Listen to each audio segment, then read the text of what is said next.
আসসালামু আলাইকুম ওয়া রাহমাতুল্লাহি ওয়া বারাকাতুহু। কেমন আছেন আপনারা সবাই? জি আলহামদুলিল্লাহ। একটু ওনাদের কাজ করতে দেবেন। আমাদের সাংবাদিক ভাইদের ভূমিকার কারণে আল্লাহ রাব্বুল আলামিন আজকে সারা পৃথিবীতে আমাদের মান ইজ্জত সম্মানকে অনেক বাড়িয়ে দিয়েছে। আলহামদুলিল্লাহ। আমাদের আমিরে জামাতের বক্তব্যগুলো যেভাবে সাংবাদিকরা প্রচার করছে, এটা যদি না করতো তাহলে কি এই বিশ্বের সামনে ওগুলো আসতো? আর এই আশাটা ওনাদের মাধ্যমে হয়েছে, এই জন্য ওনারা বিভিন্ন মিটিং এ গেলে এই কাজগুলো করে। একটু কষ্ট হলেও আপনারা মেনে নিয়ে ওনাদের সহযোগিতা করতে পারবো তো নাকি? ইনশাআল্লাহ। আলহামদুলিল্লাহ রাব্বিল আলামিন ওয়াসসালাতু ওয়াসসালামু আলা রাসূলিহিল কারীম ওয়া আলা আলিহি ওয়া সাহবিহি আজমাইন। হাজারো শহীদের রক্তে সমান্য সংগঠন বাংলাদেশ জামাত ইসলামী নড়াইল জেলার লোহাগাড়া উপজেলার আয়তনে এবং জনসংখ্যার দিক দিয়ে একটি ক্ষুদ্রতম ইউনিয়ন লক্ষ্মীপাশা হলেও রাজনৈতিক দৃষ্টিভঙ্গি থেকে সবচেয়ে একটি গুরুত্বপূর্ণ ইউনিয়ন এই লোহাগাড়া উপজেলা। সেই উপজেলার আজকের এই কর্মী সমাবেশের প্রাণপ্রিয় সভাপতি, বাংলাদেশ জামাত ইসলামী লক্ষ্মীপাশা ইউনিয়নের সংগ্রামী আমির জনাব সেলিম বিশ্বাস উপস্থিত আছেন। আজকের এই সমাবেশের বিশেষ অতিথি, কিছুক্ষণ আগেই যিনি বক্তব্য রাখলেন, আমাদের প্রাণপ্রিয় দায়িত্বশীল নড়াইল জেলার শোরা কর্ম পরিষদের সদস্য, সাবেক ছাত্র নেতা জনাব হুমায়তুল হক হিমো, উপস্থিত লোহাগাড়া উপজেলার সংগ্রামী আমির, আপনাদের এই ইউনিয়ন এবং এই গ্রামের কৃতি সন্তান, বিশিষ্ট আলেমে দ্বীন হযরত মাওলানা হাদিউজ্জামান, উপস্থিত লোহাগাড়া উপজেলার সংগ্রামী সেক্রেটারি জনাব মাওলানা সেকেন্দার আলী খান, আমাদের মাঝে কিছুক্ষণ আগে বক্তব্য রেখেছেন আপনাদের ইউনিয়নের কৃতি সন্তান, এই গ্রামের কৃতি সন্তান, নড়াইল জজকোর্টের অতিরিক্ত সরকারি আইনজীবী, একসময়ের ছাত্র নেতা জনাব অ্যাডভোকেট কাজী জিয়াউর রহমান সহ জেলা উপজেলা পর্যায়ে নেতৃবৃন্দ, তাছাড়াও আমাদের মাঝে উপস্থিত আছেন আমাদের কলেজের সম্মানিত অধ্যক্ষ মহোদয়, বিশিষ্ট শিক্ষাবিদ, আমার শ্রদ্ধেয় ব্যক্তিত্ব জনাব ফয়সাল খান ভাই, এবং আমার প্রাণপ্রিয় কর্মী ভাইয়েরা, জাতির জাগ্রত বিবেক সাংবাদিক বন্ধুগণ, সবাইকে নিয়ে আজকে আমরা এখানে দাওয়াত করে আল্লাহ রাব্বুল আলামিনের দরবারে শুকরিয়া আদায় করছি। আলহামদুলিল্লাহ। দুরূদ ও সালাত পেশ করছি সাইয়্যিদুল মুরসালিন রাহমাতুল লিল আলামিন খাতামুন নবীয়্যিন হযরত মুহাম্মদুর রাসূলুল্লাহ সাল্লাল্লাহু আলাইহি ওয়াসাল্লামের প্রতি।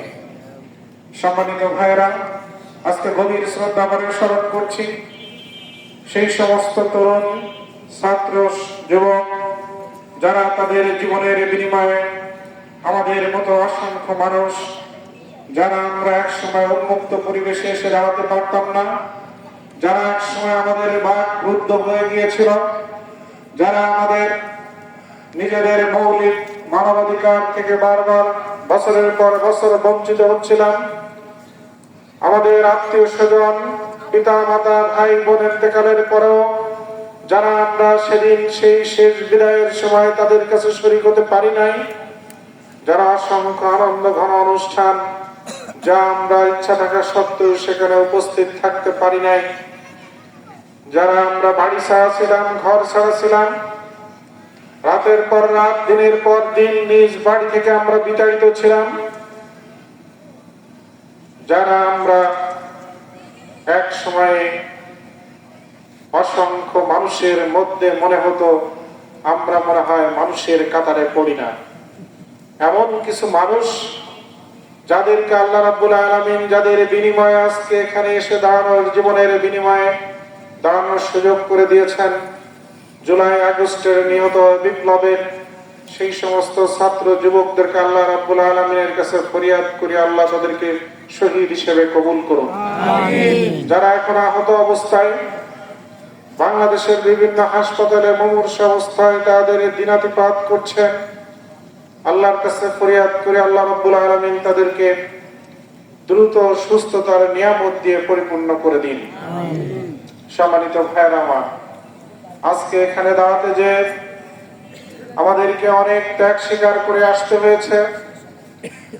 এক সাগর রক্ত মানুষ বলে যে পাড়ি দিয়ে আসতে হয়, আমাদের এই রক্তের কোন সাগর ছিল না, বরঞ্চ একটি মহাসাগর নয় অসংখ্য মহাসাগর তৈরি হয়েছিল। আমাদের রক্তের বিনিময়ে বাংলাদেশের স্বাধীনতা লাল সবুজের পতাকাকে আমরা আজকে হেফাজত করতে পারছি, এটি আমাদের সবচেয়ে বড় পাওনা। সম্মানিত ভাইরা আমার, আজকে আমরা আমাদের শ্রদ্ধেয় নেতৃবৃন্দকে হারিয়েছি, যাদের উপরে মিথ্যা আরোপ করে অপবাদ দিয়ে তাদেরকে যুদ্ধাপরাধের ট্রাইব্যুনালে সেদিন সাজা দিয়েছিল। আমাদের নেতৃবৃন্দ যে অপরাধে তাদেরকে অপরাধী সাব্যস্ত করা হয়েছিল তার বিন্দু মাত্র কোন কাজের সাথে তারা জড়িত ছিল না।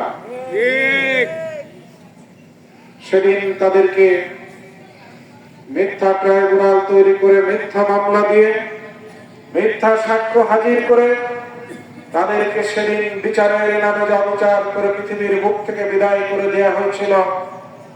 আমরা সেদিন আমাদের শক্তি সামর্থ্য অনুযায়ী প্রতিবাদ করেছিলাম, বাকি বিচারের ফয়সালা আল্লাহর কাছে দিয়ে দিয়েছিলাম। আল্লাহ রাব্বুল আলামিন যে বিচার করেছে তাতে কি আমরা খুশি কিনা বলেন? এই কারণেই খুশি, আল্লাহ রাব্বুল আলামিনের একটি নিয়ম আছে, আপনি যদি কারোর উপরে কোনো অপবাদ দেন, সে সেই অন্যায়টি করে নাই কিন্তু সেই অন্যায় সম্পর্কে যদি অপবাদ দেন, আপনি আপনার এলাকায়ও খেয়াল করে দেখবেন, আপনার আত্মীয় স্বজনের মধ্যেও খেয়াল করে দেখবেন, রাষ্ট্রীয় পর্যায়েও খেয়াল করে দেখবেন। এটা আমি মাঝে মাঝে মিলাই দেখি, সব জায়গায় এটা মিলে যায়। আপনি যদি কারোর উপরে মিথ্যা আরোপ করেন, মিথ্যা অপবাদ দেন, আল্লাহ রাব্বুল আলামিনের নিয়ম হলো আপনাকে দিয়ে ওই ঘটনা না ঘটিয়ে দুনিয়া থেকে আপনাকে নিবে না। যে মিথ্যা অপবাদ তৎকালীন প্রধানমন্ত্রী ফ্যাসিস্ট শেখ হাসিনা আমাদের নেতৃবৃন্দের উপরে দিয়েছিল যে তারা মানবতা বিরোধী অপরাধ করেছে, আজকে আল্লাহ রাব্বুল আলামিনের কি খেলা, সেই শেখ হাসিনাকে মানবতা বিরোধী অপরাধ আল্লাহ নিজে করিয়ে ছাড়িয়েছেন।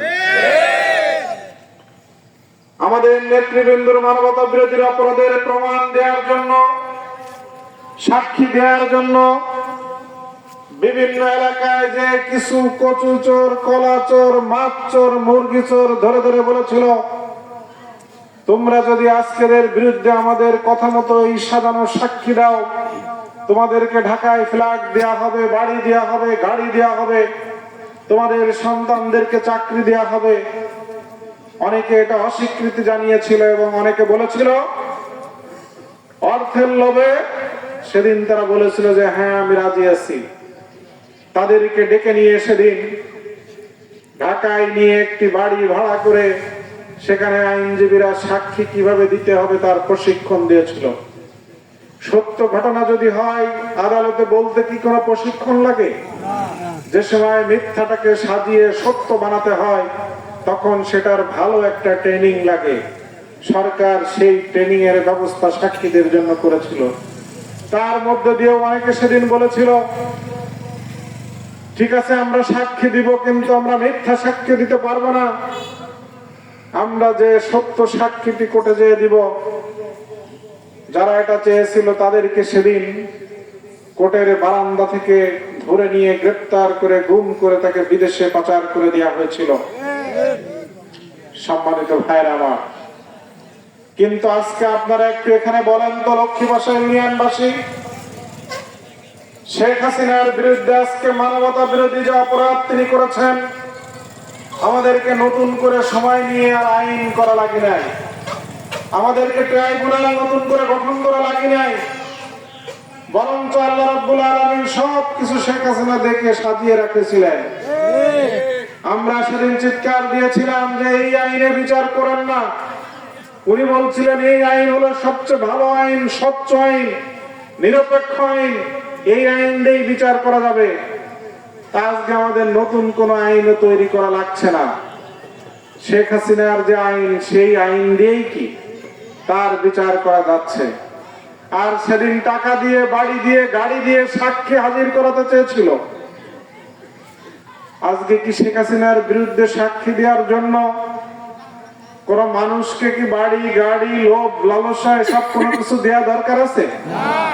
বরং ৭১ সালের সেই সাক্ষী খুঁজে পেতে, বানাতে ওনাদের অনেক কষ্ট করতে হয়েছিল। কিন্তু আল্লাহ রাব্বুল আলামিন সুন্দর ব্যবস্থা করে দিয়েছেন। এখন আর সাক্ষী খুঁজে পেতে দেরি হবে না।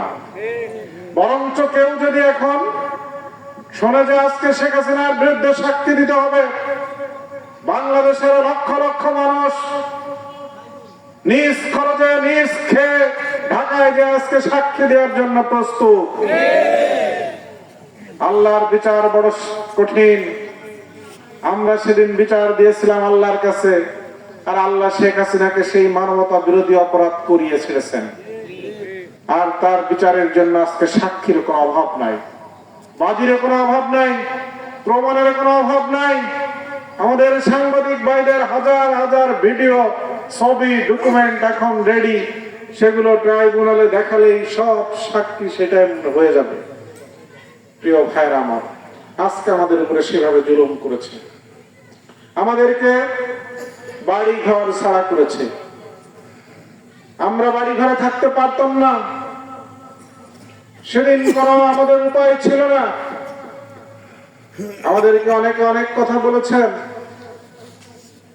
আজকে আল্লাহ রাব্বুল আলামিন এমন ব্যবস্থা করেছেন, আওয়ামী লীগের কোন নেতাদের কিন্তু আমরা কেউ বলি নাই যে তোমরা বাড়ি ছেড়ে চলে যাও, তোমরা এলাকায় থাকতে পারবে না, এই কথা কিন্তু কাউকেই আমরা বলি নাই। বা আমরা কারোর যে ঘাট ধরে বসে নাই, কারোর বাড়ির উপরে জামাত কোনো আক্রমণ করি নাই। কিন্তু যে সময় তাদের নেত্রীর পলায়নের খবর শুনেছে, নিজেরাই সাথে সাথে বিদায় অনুষ্ঠান করে এলাকা ত্যাগ করেছেন। আমাদেরকে জোর করে বাড়ি থেকে বের করে দিয়েছিলেন, আর আপনাদেরকে আল্লাহ স্ব ইচ্ছায়, নিজ ইচ্ছায় কি নিয়ে গিয়েছেন। আমাদেরকে বাংলাদেশে নিষিদ্ধ করতে চেয়েছিলেন, ১ তারিখে আমাদেরকে নিষিদ্ধ করেছিলেন বাংলাদেশে। আল্লাহ রাব্বুল আলামিন মাত্র ৪ দিনের ব্যবধানে সারা পৃথিবীতে আপনাকে নিষিদ্ধ করেছেন। সম্মানিত ভাইয়ের আমার, আমরা কোনদিন সেদিন বড় প্রতিবাদ করতে পারি নাই, বিচার দিয়েছিলাম আল্লাহর কাছে। আমাদের অসংখ্য ভাইদেরকে গুম করা হয়েছে, অসংখ্য ভাইদেরকে ক্রস ফায়ার দেওয়া হয়েছে। আমাদের মাসের পর মাস জেল খাটানো হয়েছে। বাড়ি থেকে ধরে নিয়ে যে একজন ভদ্র নম্র মানুষ, তাকে নিজ ঘর থেকে ধরে নিয়ে যে সামনে যে একটি অস্ত্র দিয়ে দেখানো হয়েছে, তার পকেট থেকে অস্ত্র উদ্ধার করা হয়েছে। আমাদের এই লোহাগাড়ার কৃতি সন্তান, লোহাগাড়ার গণমানুষের নেতা মাওলানা আলমগীর হোসেন ভাই নিজ বাড়ি থেকে ধরে নিয়ে গেল, যে তাকে একটি অস্ত্র পকেটে ঢুকিয়ে দিয়ে বলল, পত্রিকার সামনে এলো যে এই দেখেন তার পকেট থেকে অস্ত্র উদ্ধার হয়েছে। তাকে হয়রানি করার উদ্দেশ্যে তাকে 10 বছরের সাজা দেওয়া হলো। আপনাদের সামনে উপবিষ্ট এলাকার কৃতি সন্তান মাওলানা হাদিউজ্জামান ভাই একের পর এক মামলা, তার জন্য জেলখানায় যেতে লাগলো। এক পর্যায়ে প্রায় জামিন করে নিয়ে আসার পরে আমরা অপেক্ষা করতে লাগলাম কখন তাকে বের করা যায়। ইতিহাসে এমন কোন নজির আছে বলে আমার কাছে জানা নাই। একজন লোক হাইকোর্ট থেকে জামিন আনার পরেও 14 মাস তাকে কারাগারে থাকা লাগে। সেটাও মাওলানা হাদিউজ্জামানদের ক্ষেত্রে হয়েছে। সংগ্রামী ভাইয়ের আমার, আজকে এই পর্যায়ে দাঁড়িয়ে আমরা ইচ্ছা করলে কি অনেক প্রতিশোধ নিতে পারতাম না? পারতাম, অনেক প্রতিশোধ নিতে পারতাম। আমাদের উপরে যে জুলুম করা হয়েছে, আমাদের উপরে যে হয়রানি করা হয়েছে, আমাদেরকে অস্ত্র মাথায় তাক করে যে হত্যার হুমকি দেওয়া হয়েছে, প্রস্তুতি নেওয়া হয়েছে। যারা এই কাজগুলো করেছিলেন তাদের বাড়িতে আজকে ভিটেই মাটি থাকার কথা ছিল না। কিন্তু তোমরা কুকুরের মতো আচরণ করেছো, কিন্তু আমরাও তো সে আচরণ করতে পারি না। আমাদের নেতা, আমাদের আমিরে জামাত বলেছেন জামাত ইসলামের কোন নেতা কর্মী কারোর উপরে ব্যক্তিগতভাবে প্রতিশোধ গ্রহণ করবে না। আমরা এই সার্কুলারটি মাত্র 10 মিনিটের ব্যবধানে সারা জেলায় 5 আগস্ট সন্ধ্যায় পৌঁছে দিয়েছিলাম, বিকালবেলা পৌঁছে দিয়েছিলাম। আলহামদুলিল্লাহ, আমাদের কোন নেতা কর্মী কারোর উপরে ব্যক্তিগত প্রতিশোধ নেয়নি। আমাদের আমিরে জামাতের কথা শুনেছেন। আজকে আমরা যারা এখানে উপস্থিত আছি, আমাদের অনেক ভাই, অনেক ইউনিয়ন থেকে অনেক কর্মী, আমার এমনও হয়েছে রাতের বেলা ফোন করে কান্নাকাটি করছে হাও মাও করে, বাসু ভাই যে কিভাবে আপনারা ক্ষমা করে দিলেন, সেই ইতিহাস, সেই ঘটনাটাকে কিভাবে ভুলে যাব বলেন। আমরা বলছি যে আল্লাহর উপরে তাওয়াক্কুল করেন, আল্লাহর উপরে ছেড়ে দেন। আমাদের অনেক বন্ধুরা আফসোস করেন যে জামাত কেন প্রতিশোধ নিল না। অনেকের মনে কষ্ট। আজকে যারা পলাতক হয়েছেন তাদেরও অনেকে বলে যে জামাত কেন প্রতিশোধ নিল না। আজকে যারা পলাতক হয়েছেন তাদের এক নেতা গ্রেফতার হলে আর এক নেতা পালিয়ে পালিয়ে ফোন দেয়, ও যেন জেলখানা থেকে বের হতে পারে না। আমি আওয়ামী লীগ করেছি ঠিক আছে, কিন্তু ও এবং শেখ হাসিনা আমার উপরে জুলুম করেছে। আওয়ামী লীগের বড় নেতা সেও যদি বলে যে শেখ হাসিনা আমার উপরে জুলুম করছে, তাহলে আমরা কি করে চলি? কি কারণে জুলুম করছে আমি জিজ্ঞেস করলাম একজনকে, বললো যে ভাই আমার এই নমিনেশন পাওয়ার কথা ছিল, আমাকে তা দেয়নি। আমার এরকম একটি আর্থিক সুবিধা পাওয়ার কথা ছিল, আমাকে সেটা দেয়নি। সেইভাবে তাদের উপরে জুলুম করেছে। আজকে আমরা যখন ক্ষমা করেছি তখন অনেকেরই প্রতিশোধ নেয়নি, আমরা নিজ হাতে আইন তুলে নেইনি বলে অনেকে কষ্ট পেয়েছেন। পলাতক লোকরাও কষ্ট পেয়েছেন। তারা চাইছিল যে একটা রক্তের বন্যা বয়ে যাক, সারা পৃথিবীতে দেখাবে জামাত শিবির জঙ্গি, তারা রক্তের বন্যা বয়ে দিয়েছে। আমরা সেই জায়গা থেকে আল্লাহ আমাদেরকে হেফাজত করেছেন। জামাত শিবিরের সম্মান ইজ্জত সারা পৃথিবীতে আজকে আকাশচুম্বী। আমাদের কোন কোন ভাইরা যারা চেয়েছিল তারা বলে যে জামাত শিবির কেন ক্ষমা করলো, ওদের কোন স্বার্থ আছে আলাদা। আমাদের কোনো স্বার্থ নাই। আমরা যদি আজকে ক্ষমা না করতাম, আমরা যদি প্রতিশোধ গ্রহণ করতাম, প্রতিশোধের আগুন এমন ভাবে দাও দাও করে জ্বলে উঠতো, আপনার ঘর রক্ষা পেত না। সম্মানিত ভাইয়েরা আমার, আমরা চাই নাই আর অশান্তি, আমরা চাইনি কোনো কিছু করতে। সমাজে ভেদাভেদ, হানাহানি, কাটাকাটি, মারামারি করতে করতে আজকে 54-53 বছর তো আমরা স্বাধীনতার পরে অতিক্রম করলাম। সমাজের তো কোনো উন্নয়ন, অগ্রগতি, আমাদের মনের কোনো উন্নতি, কোনো কিছুই হয়নি। শুধুমাত্র হানাহানি, কাটাকাটি। আজকে একজন আর একজনকে বলছে ও হচ্ছে ভারতের দালাল, আর একজন অন্যজনকে বলছে হলো পাকিস্তানের দালাল, পাকিস্তানপন্থী, ও হলো ভারতপন্থী।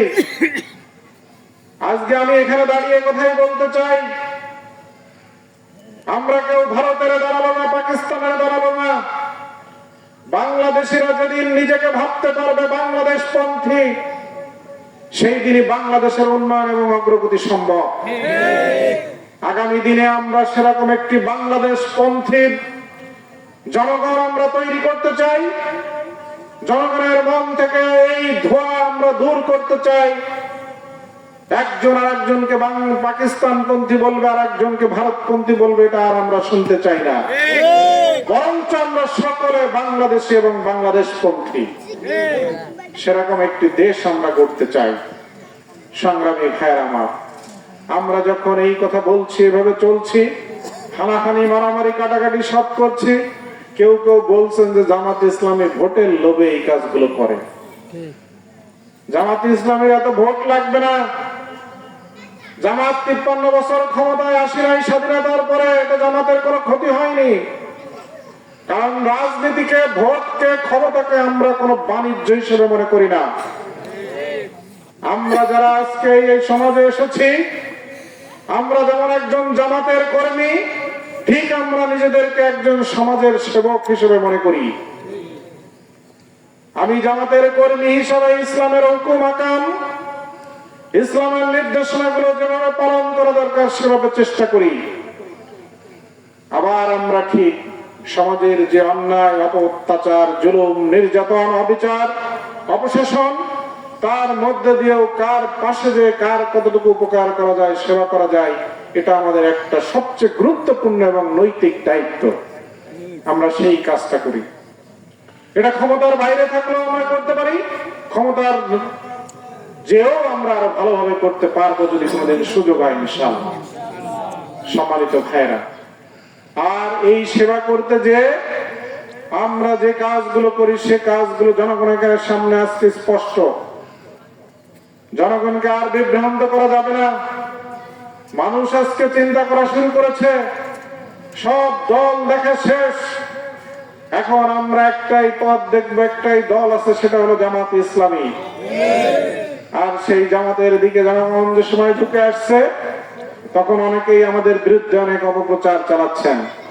কেউ বলছেন জামাত ক্ষমতায় গেলেও কি দেশ চালাতে পারবে না। আমার একটি গল্প মনে পড়ে গেল, যে এক গরিব মানুষের ছেলে, সে ভালো মেধাবী, সে একটি চাকরির পরীক্ষা দিছে, বড় লোক এলাকার, তার কাছে যে বলছে যে চাচা আমার ছেলেটা চাকরিতে পরীক্ষা দিতে যাবে, আপনি একটু দোয়া করেন। তো চাচা বললো যে তোর ছেলের কি চাকরি হবে? এই সমাজে তোর ছেলের চাকরি হওয়ার মতো নেই, ও যারা বড় বড় লোক আছে তাদের হবে। এক সময় ছেলের পরীক্ষা দিয়ে চাকরি হয়ে গেল। চাকরি হয়ে যাওয়ার পরে বললো যে ছেলে চাচার কাছে আবার গেল, সে যে বললো যে আমার ছেলেটার চাকরি হয়েছে। তবে তোর ছেলে চাকরি হয়েছে ঠিক আছে, কিন্তু মনে হয় বেতন পাওয়া খুব সমস্যা আছে, বেতন হবে না। এক সময় যে দেখা গেল সেই ছেলে বেতন পাইলো, বললো চাচা আমার ছেলে বেতন পেয়েছে এবং আমি এই যে বেতনের টাকা দিয়ে আজকে মিষ্টি কিনে নিয়ে এসেছি আপনার জন্য। চাচা তখন বললো এই তো আমি বলছিলাম না, তোর ছেলে বেতন পেয়েছে ঠিক আছে, কিন্তু তুই যে মিষ্টি নিয়ে এসেছিস এটা তো অনেক বেশি চিনি দিয়া, আমি তো ডায়াবেটিসের রোগী, খালি তো আমি ঠিক থাকবো না। তোর ছেলের বেতনের এই মিষ্টি যে ভালো হবে এটা আগেই জানতাম। সংগ্রামী ভাইয়ের আমার, আজকে আমার দেশে শুরু হয়েছে তাই।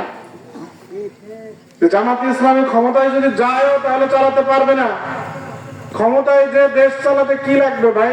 হিমালয় পর্বতমালার মতো সম্পদ প্রত্যেক জনগণকে দেওয়া লাগবে? আকাশের চাঁদ ওটাকে পৃথিবীতে নেমে এলে প্রত্যেকের হাতে এক একটা দিয়ে লাগবে? জনগণ ক্ষমতায় চালাতে হলে জনগণের 5টি মৌলিক চাহিদা পূরণ করা লাগে: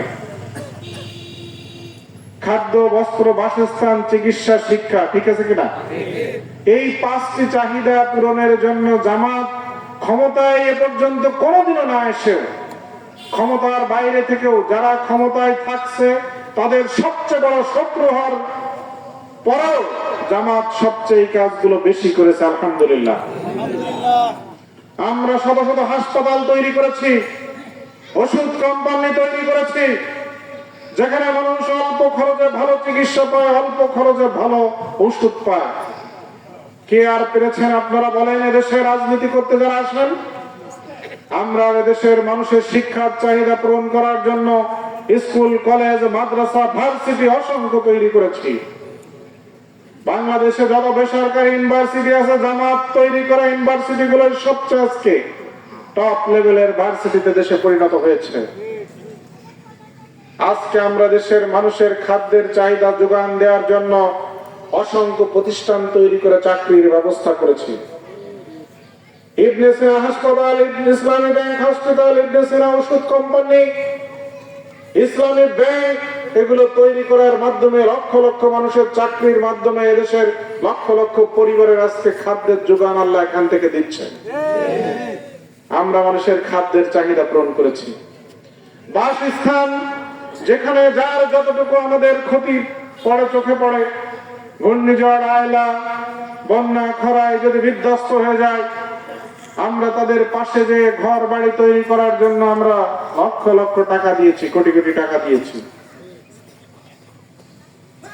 আজকে ইসলামী ব্যাংক, সুদ মুক্ত ব্যাংক, সুদী কারবার থেকে জনগণকে রক্ষা করার জন্য, হেফাজত করার জন্য আমরা এই প্রতিষ্ঠান তৈরি করেছি। আলহামদুলিল্লাহ আজকে সেই প্রতিষ্ঠানটি শুধু দেশে নয়, এশিয়া মহাদেশে এবং বিশ্বের একটি শ্রেষ্ঠ প্রতিষ্ঠানে পরিণত হয়েছে। তো জামাত আজকে যেখানেই হাত দিয়েছে সেখানেই সোনায় পরিণত হয়েছে। যদি হাসপাতালে হাত দিয়েছে, যদি শিক্ষা প্রতিষ্ঠানে যখন হাত দিয়েছে, যখন কোন ঔষধ কোম্পানিতে হাত দিয়েছে, যখন কোন ব্যাংক বীমা আর্থিক খাতে হাত দিয়েছে, সেটাই সোনা ফলেছে। আলহামদুলিল্লাহ।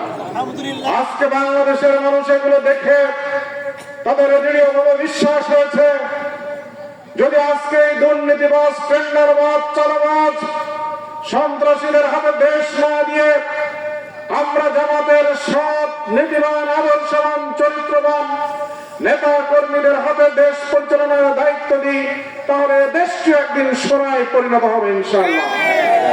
সংগ্রামী ভাইরা আমার, যারা আমাদের বিরুদ্ধে অপপ্রচার করেন, তারা এসব করে কোনো লাভ নাই।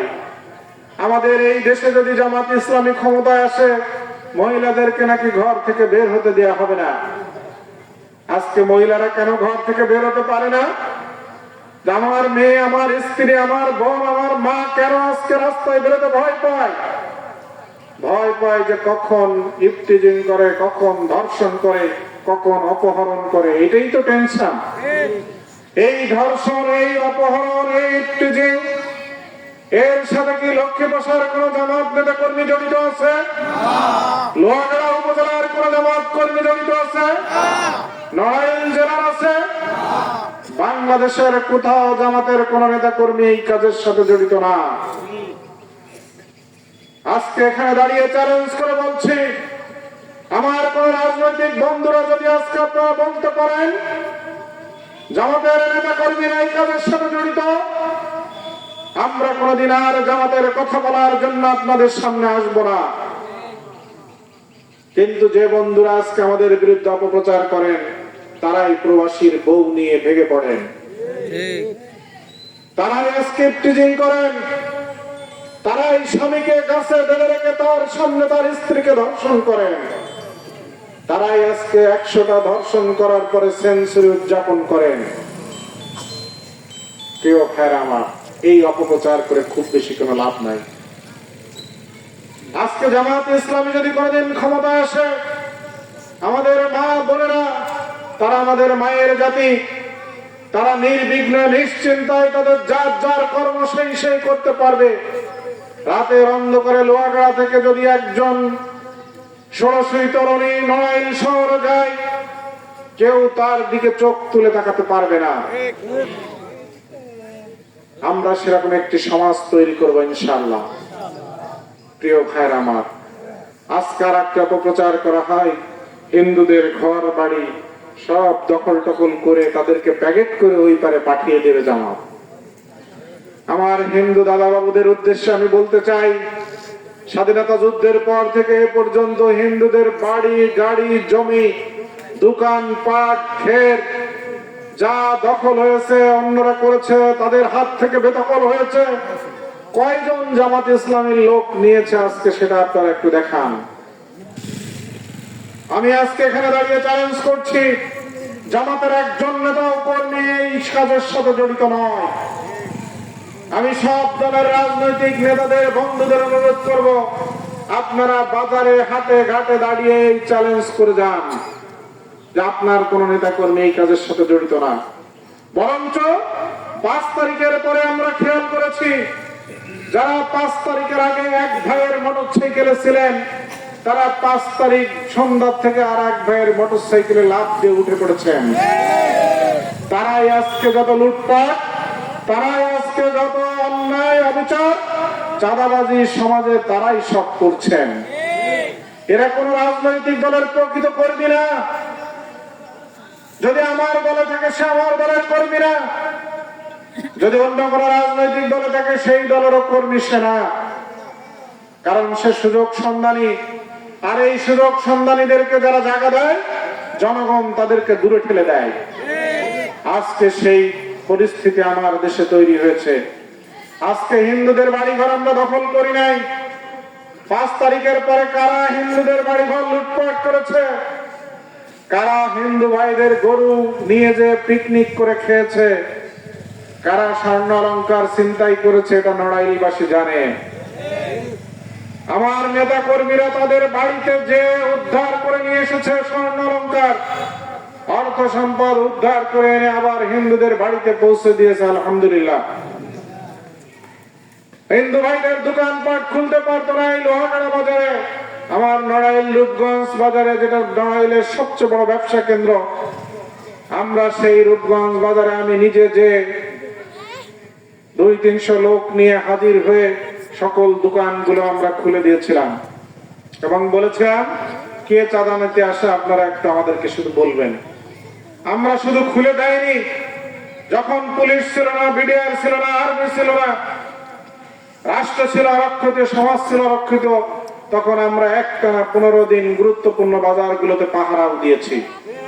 আমরা হিন্দু ভাইদের দোকানপাট, মন্দির, তাদের বাড়িঘর আমরা পাহারা দিয়েছি। আমরা বিশ্বাস করি আল্লাহ আমাদের সবাইকে সৃষ্টি করেছেন।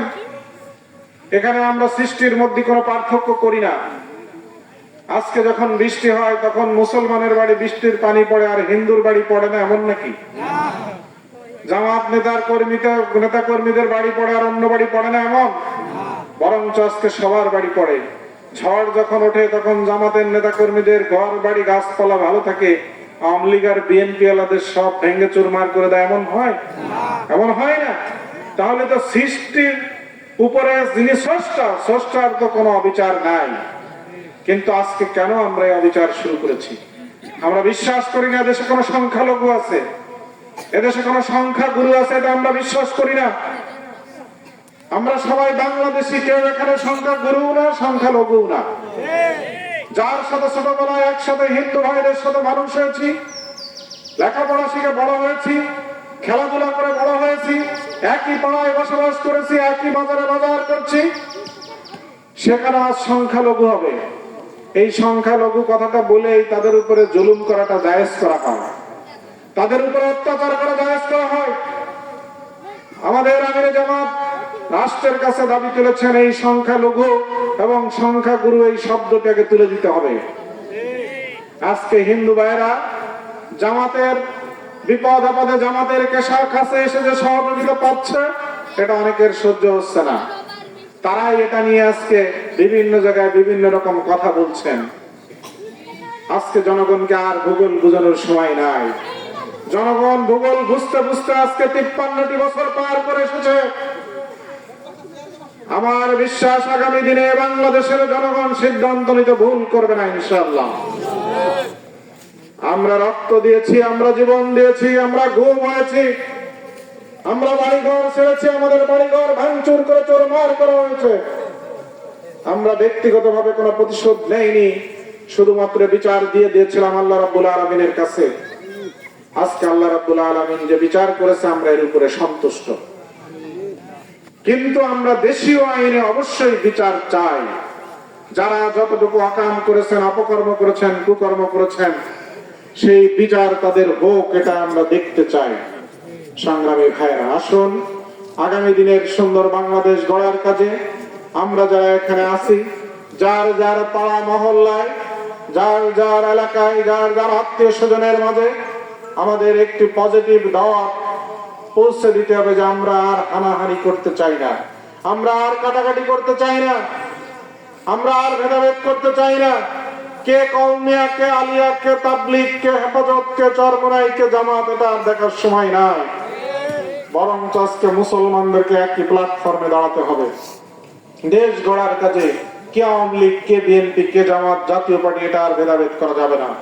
বরঞ্চ যারা দেশ গড়ার কাজে সহযোগিতা করতে রাজি আছে, আমরা মনে করি সবাইকে ঐক্যমতের ভিত্তিতে দেশের স্বার্থের প্রশ্নে আগে আমাদেরকে একমত হতে হবে।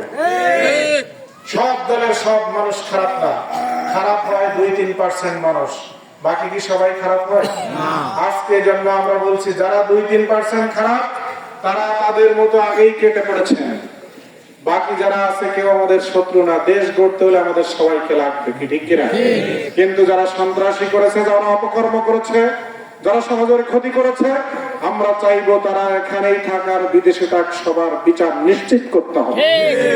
সম্মানিত ভাইয়েরা, আজকে এই জায়গায় দাঁড়িয়ে পরিশেষে এটুকু বলতে চাই যে আমরা সাম্য, ঐক্য, ভ্রাতৃত্বের বন্ধনে একতাবদ্ধ হয়ে আগামী দিনের একটি সুন্দর বাংলাদেশকে আমরা বিনির্মাণ করব। আগামী দিনের বাংলাদেশে কোনো থাকবে না বৈষম্য, থাকবে না কোনো হানাহানি, থাকবে না কোনো চাঁদাবাজি, থাকবে না রাহাজানি, থাকবে না কোনো জুলুম। এরকম একটি সুন্দর বাংলাদেশ যদি আমরা গড়তে পারি, তাহলে আমার, আপনার এবং পরবর্তী প্রজন্মের জন্য একটি নিরাপদ বাসস্থানে পরিণত হবে লাল সবুজের এই বাংলাদেশ। আল্লাহ রাব্বুল আলামিন আমাদেরকে কবুল করুন। এই আশাবাদ ব্যক্ত করে সবাইকে মোবারকবাদ জানিয়ে আমি আমার জন্য দোয়া চেয়ে আজকে আমার বক্তব্য এখানে শেষ করছি। বাংলাদেশ জিন্দাবাদ, বাংলাদেশ জামাত ইসলামী জিন্দাবাদ। সকলকে ধন্যবাদ। আল্লাহ হাফেজ। আসসালামু আলাইকুম ওয়া রাহমাতুল্লাহি ওয়া বারাকাতুহু।